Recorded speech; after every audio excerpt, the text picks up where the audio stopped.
Bonjour et bienvenue dans ce podcast LGBT quoi. Je m'appelle Rosalie, je suis étudiante en réto et je réalise ce podcast dans le cadre de mon projet de fin d'études. Pourquoi j'ai choisi de réaliser un podcast sur les LGBTQ+. Eh bien pour deux raisons. Déjà il y a une raison personnelle derrière. Moi-même j'avais envie d'en apprendre davantage sur une réalité, sur une minorité et sur des vécus, des expériences que j'ai pas l'habitude de côtoyer. J'étais simplement curieuse de comprendre quelque chose que j'avais jamais compris parce que c'est tout bête, mais souvent les identités LGBTQ+, on est vite perdu parce que on est mal informé ou on n'a pas pensé à faire des recherches là-dessus et on abandonne très vite parce qu'à chaque fois on se rend compte que oh il y a ça aussi, oh mais allez c'est super compliqué, c'est très complexe. Mais vous inquiétez pas, si vous êtes perdu dans les identités LGBTQ+, que vous ne comprenez pas, que vous ne saviez même pas qu'il y avait une suite et que c'était LGBTQIA+ et pas juste LGBT, vous inquiétez pas, on va reprendre les bases dans ce premier épisode qui est à but informatif. J'en viens à mon deuxième objectif, c'est de faire de l'information de première ligne. Donc simplement de donner les clés aux auditeurs et aux auditrices pour qu'ils et elles puissent avoir accès à la compréhension des identités LGBTQ+, parce que souvent on est facilement perdu et on est facilement noyé par toutes les identités et les informations qu'on peut trouver sur les LGBTQIA+. Alors, qu'est-ce qu'on va découvrir dans ces prochains épisodes? Eh bien, on a un beau programme bien chargé. Déjà, le premier épisode, on va rencontrer Joss et Roll, qui sont un couple gay, retraité et marié. Ensuite, on ira à la rencontre de Cyprien, qui est non-binaire, activiste et membre du collectif Let's Talk About Non-Binary.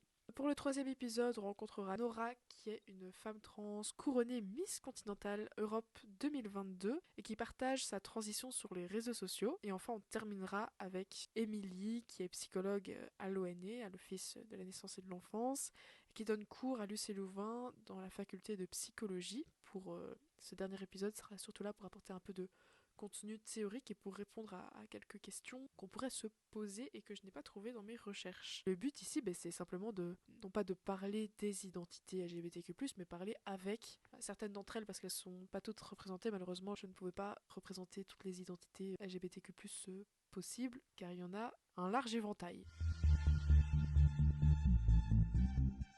Donc j'en viens ici à mon objectif, vous donner les clés, chers auditeurs, pour comprendre les identités LGBTQ+.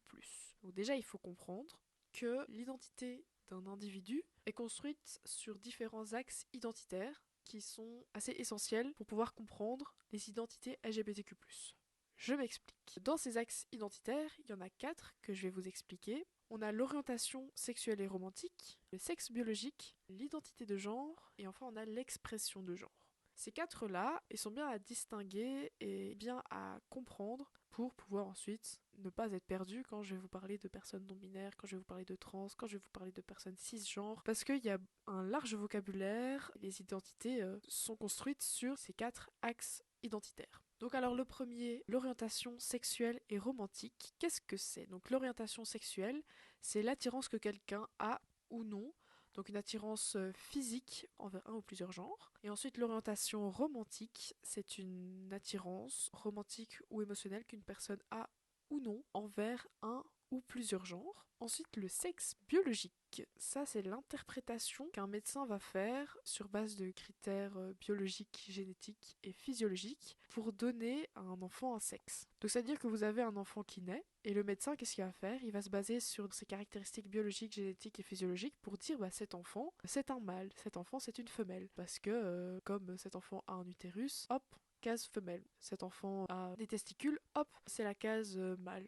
Ensuite, on a l'identité de genre. L'identité de genre est souvent assimilée au sexe biologique. Il est évidemment crucial de les différencier et de comprendre qu'elles ne sont pas forcément liées et qu'elles ne sont pas les mêmes. Donc l'identité de genre, qu'est-ce que c'est? C'est quand un enfant naît, on va l'assigner à un genre. Donc il naît, on lui attribue un sexe sur base d'une interprétation médicale, on lui donne un sexe, donc mâle, et comme son sexe c'est mâle, on va lui donner le genre de garçon. Et à l'inverse, si son sexe était féminin, on lui donnerait le genre de fille. Et en fonction du genre qui est assigné à l'enfant, l'entourage va encourager certains comportements, certaines activités, certains attributs pour cet enfant. Ce qui nous amène à la fameuse phrase « le genre est une construction sociale ». C'est là la grosse différence entre l'identité de genre et le sexe biologique. Donc le sexe biologique, c'est l'interprétation d'un médecin, et l'identité de genre, c'est une construction sociale.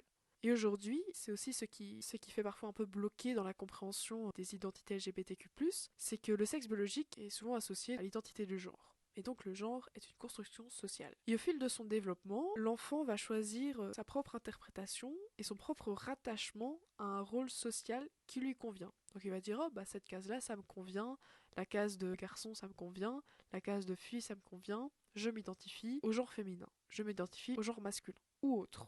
Évidemment, il n'y a pas que le genre féminin ou masculin, il y en a d'autres. Donc c'est comme ça que l'enfant va créer son identité de genre personnelle et sociale. On parle de personnes cisgenres quand le genre assigné à la naissance correspond à l'identité de genre ressentie. Et on parle de personnes trans ou de personnes transgenres quand le genre assigné à la naissance est différent de l'identité de genre ressentie par la personne. Ça veut dire qu'une personne cis, c'est par exemple un enfant né, l'enfant a un utérus, on le met dans la case femelle, on le met aussi dans la case de genre féminin. Donc il a son sexe féminin et son genre féminin. Et l'enfant se sent bien avec ça. Son identité de genre ressentie correspond avec le genre qu'on lui a assigné à sa naissance sur base de son sexe. Et une personne trans, c'est en fait l'inverse d'une personne cis. C'est quelqu'un qui, on va reprendre l'exemple, donc c'est un enfant qui est né avec un utérus, on va le mettre dans la case femelle, on va aussi du coup le mettre dans la case de genre féminin, donc sexe féminin, genre féminin, mais l'enfant va pas être en adéquation avec ça. L'enfant va se dire, ok,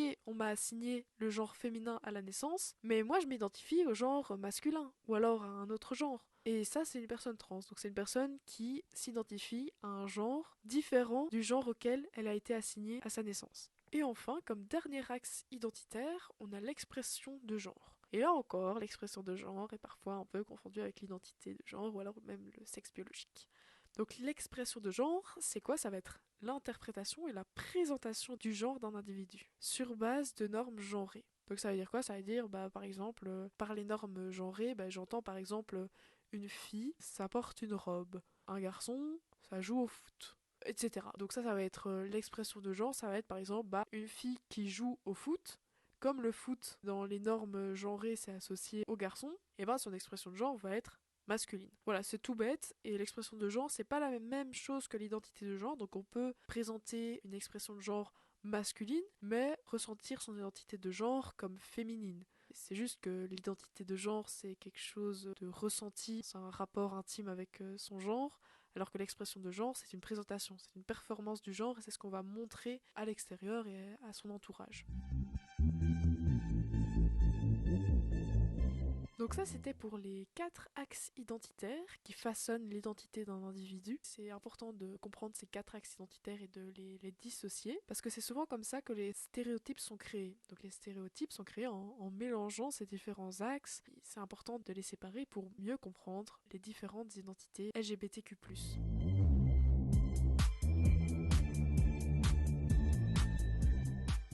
Vous le saviez, vous ne le saviez peut-être pas, l'acronyme LGBT a une suite. On ne parle plus de LGBT, on parle des LGBTQIA+. Il y a beaucoup d'autres acronymes qui existent, mais ici, moi, j'utilise le cycle LGBTQ+.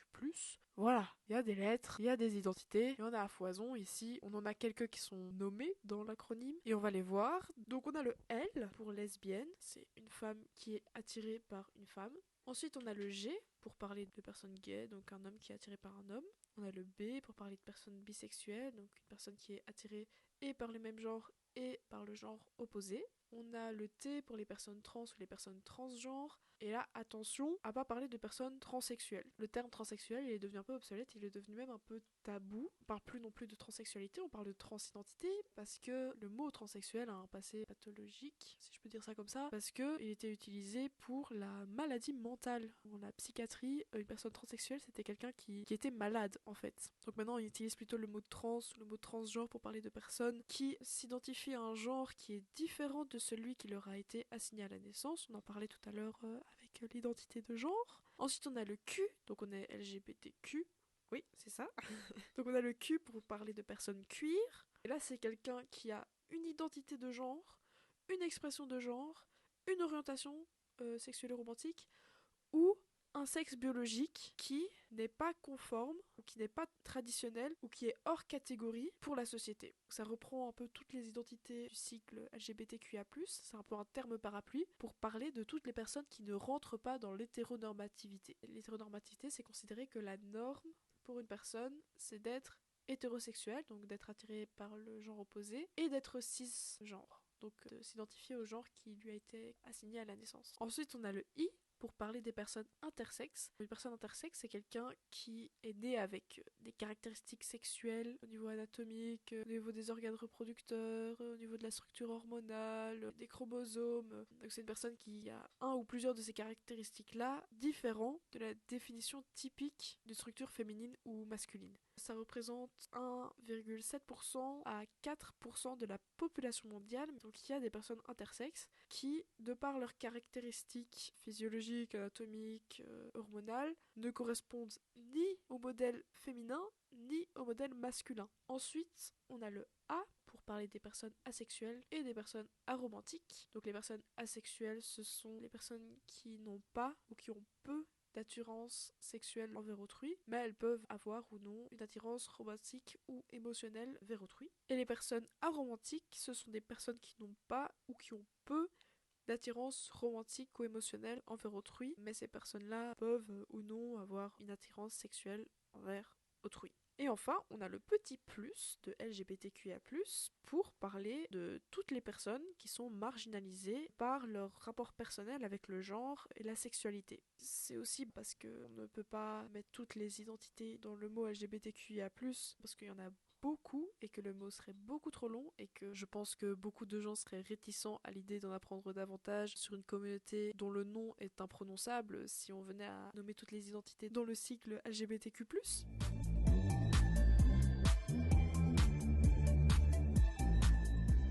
Voilà, l'épisode d'introduction au podcast LGBT quoi s'achève ici. J'espère qu'il vous a plu et qu'il vous a permis d'y voir plus clair dans les identités LGBTQ+. Si vous êtes curieux d'en apprendre un peu plus sur le vocabulaire de la communauté, je vous conseille d'aller sur le site de la Rainbow House. Ils ont un glossaire dont leur dernière édition date de 2023. C'est de ce glossaire-là que je me suis inspirée pour faire cet épisode et pour faire mon travail de recherche. Merci au Centre Nerveux pour le prêt du matériel d'enregistrement. Merci à Gaïa et Anatole qui m'ont aidé pour le montage. Je remercie aussi mon professeur de latin qui est ma maestro pour ses indications et son aide à la réalisation de ce podcast et de ce projet. Et à bientôt dans un nouvel épisode.